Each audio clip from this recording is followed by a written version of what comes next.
بڑی ذمہ داری ایک امتی باپ پر، ایک امتی ماں پر اللہ اور اللہ کے رسول صلی اللہ علیہ وآلہ وسلم تفویض کرتے ہیں۔ تو اولاد کے حقوق کیا ہیں؟ ارشاد۔ جس طرح قرآن کریم کی آیات طیبات آپ مختلف موضوعات پہ پڑھتے ہیں تو قرآن کریم کا جو طالب علم ہے اس کے تار چھڑ جاتے ہیں دل کے۔ آپ نے بڑی خوبصورت آیات کی اس موضوع پر، بہت اہم موضوع ہے، اس پر تلاوت کی، تو قرآن کریم کی کچھ آیات میرے ذہن میں آ رہی تھی اس حوالے سے۔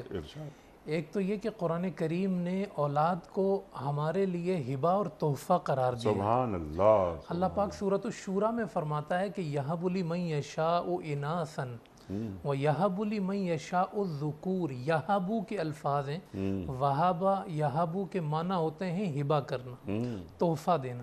اللہ فرماتا ہے کہ میں کسی کو بیٹا تحفے میں دیتا ہوں اور کسی کو بیٹی تحفے میں دیتا ہوں۔ سبحان اللہ۔ او یزوجہم ذکرانا و اناسا، اور جسے چاہتا ہوں بیٹا اور بیٹی دونوں کا تحفہ عطا فرماتا ہوں۔ وَيَجْعَلُ مَن يَشَاءُ عَقِيمًا، اور جسے چاہتا ہوں بانجھ بناتا ہوں۔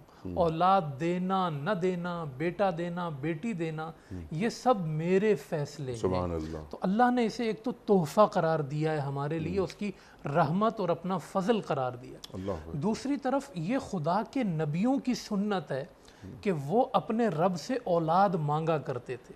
حضرت زکریا علیہ السلام کا قرآن میں سورہ مریم میں بڑا خاص ذکر ہے، وہاں پر جو ہے وہ کہہ رہے ہیں ربی حبلی من لدنکا، کہ اے رب مجھے اپنی طرف سے ہبہ کے طور پہ ولد اور لڑکا عطا فرما، یرثنی و یرث من آل یعقوب، جو میرا وارث بنے۔ اور پھر دعا دیکھیں ایک نبی کی کہ وَجْعَلْهُ رَبِّ رَضِيًّا، اولاد بھی ایسی دینا جس سے تو راضی رہے۔ اللہ اکبر، اللہ اکبر۔ ایسی اولاد نہ دینا کہ جو تیری ناراضی کا باعث بنے۔ یا اللہ وہ تجھ سے راضی ہو، تو اس سے راضی ہو، مجھے ایسی اولاد عطا فرما۔